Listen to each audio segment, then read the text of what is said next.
way. Anyways, hi. I'll qualify myself, I guess. My sobriety date is January 6th of 2020. I have a sponsor who has a sponsor who has a sponsor. I currently actively sponsor women in the program. I do have sponsees. I have a home group. It's the Tuesday night Swinging Stepsisters group in Naperville. What else? And I wanted to say thank you to Christina for asking me to speak tonight. It's always an honor and a privilege to be of service in the rooms of Alcoholics Anonymous. This program saved my life. And I guess a lot of what I was thinking about was that, I'm an alcoholic, I drink, it's what I do. And the fact that I'm not drinking today is nothing short of a miracle. And I forget that because like my life is super normal and like relaxed and chill like 99% of the time. And I forget what life looked like. And I have a lot of like first class problems today. But I came in, super broken and super hopeless, and my life was a mess and it was unmanageable, and nobody in my family wanted anything to do with me, and I couldn't hold a job. And, I had a lot of consequences, but realistically, I think what brought me to the rooms of AA was an emotional bottom.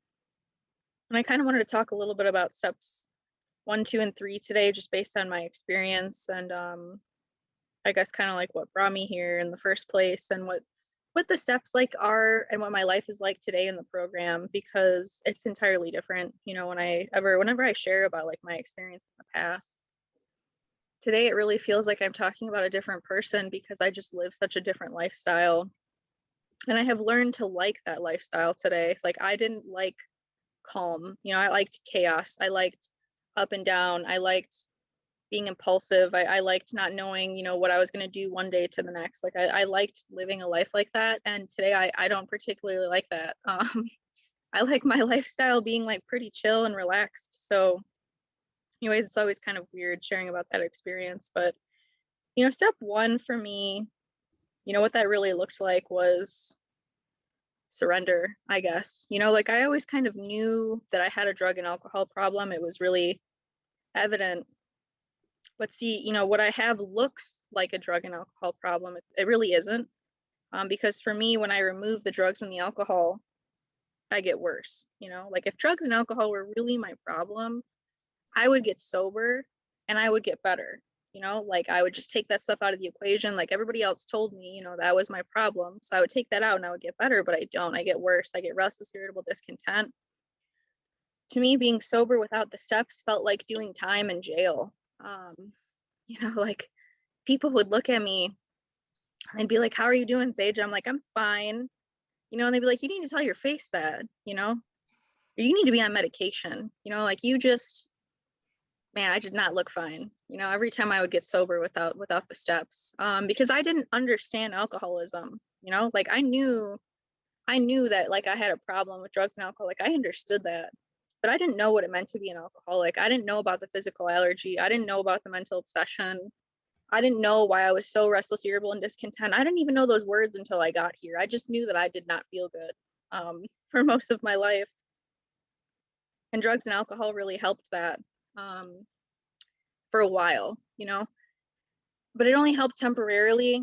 It only helped when I had enough of them, which for me, if you're the alcoholic of my type, it was never enough. It was never the right kind. It was never the right amount. And I could never find that balance that made me happy, at least for long anyways. So anyways, with step 1, my drinking career, it's real simple. I'm not going to go into some huge long story about what life was like, but it was really simple. It started out all fun, no consequence, right?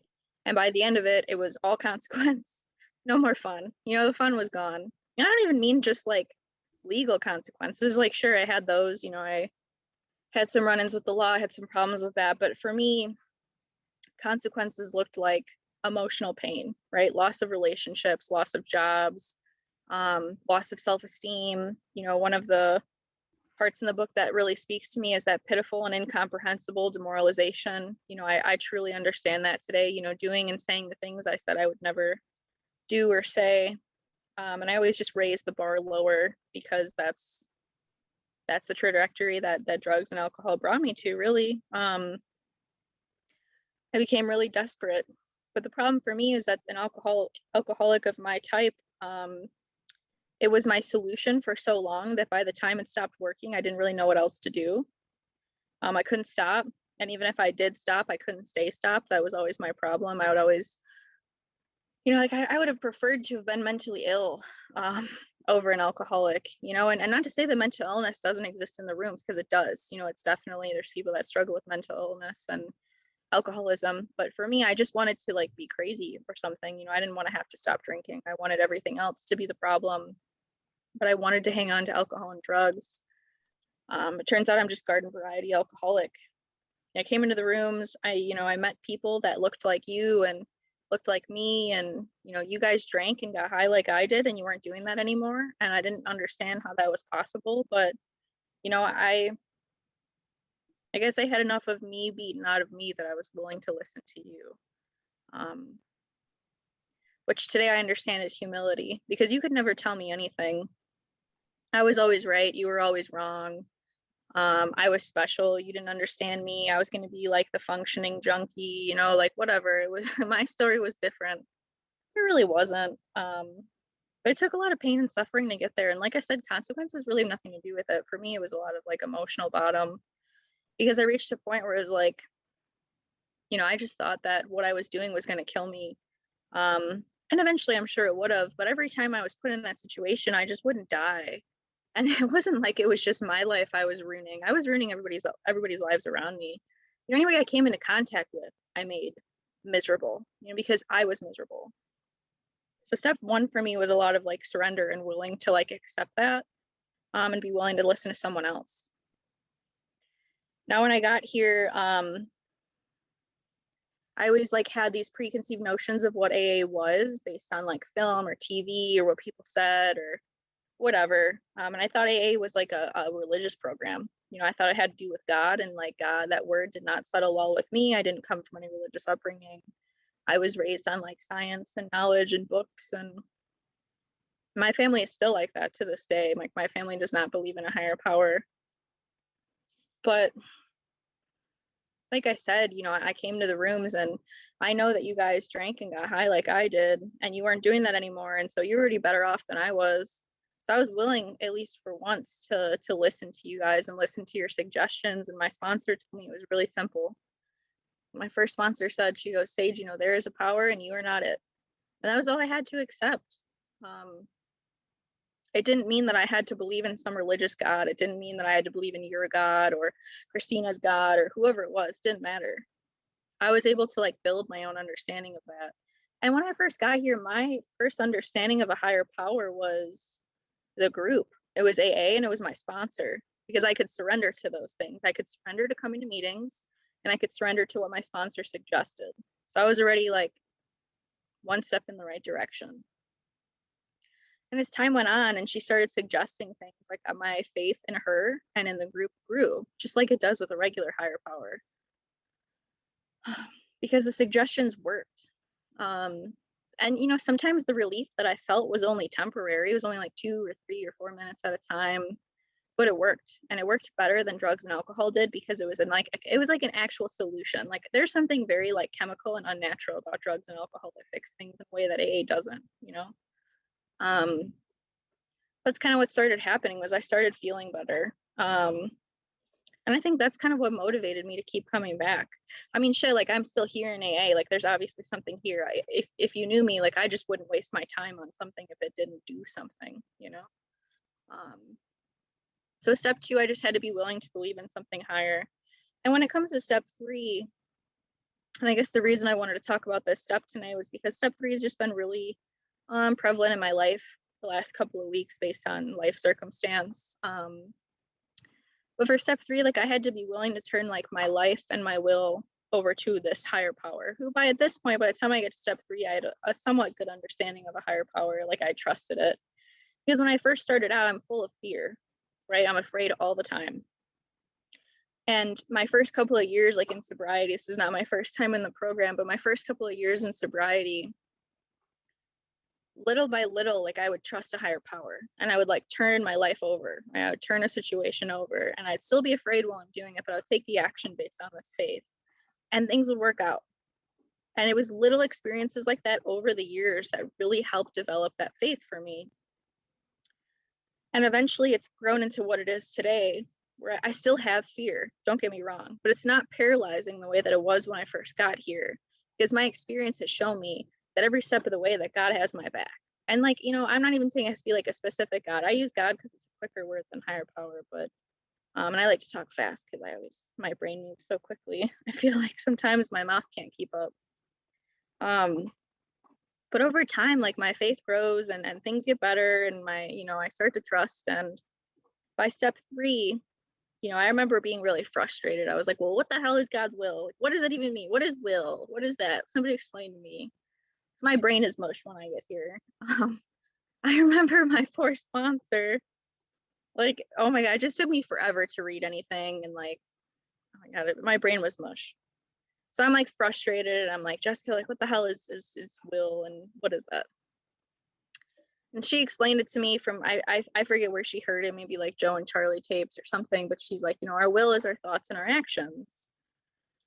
So by turning over my thoughts and my actions to a higher power, what it looks like for me, and this is my belief, I think God's will for me today is like to be sober, to be happy, and to be of service, right? And if it doesn't match under those 3 things, it might not be God's will. And I'm not perfect on that. I don't know if that's 100% true, but it works for my life. If it's not moving me towards those 3 things, I should probably take a look at it. And I don't want to overcomplicate it. It's like, if God's will for me to buy a Ferrari, that would make me happy, right? So it's God's will, right?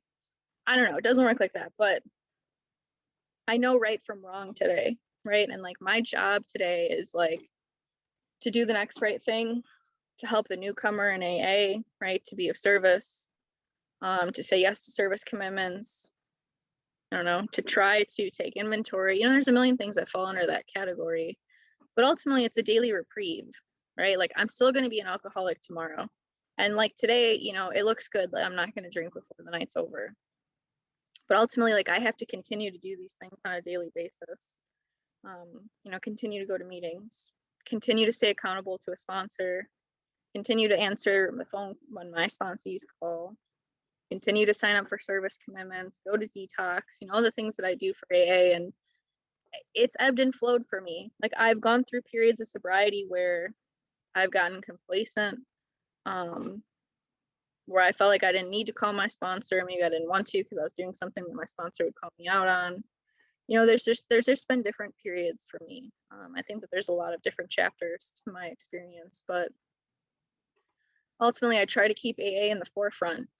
Like most of my life has just been centered around like what's going to make Sage happy and what's going to make Sage content and rich and powerful and all this stuff.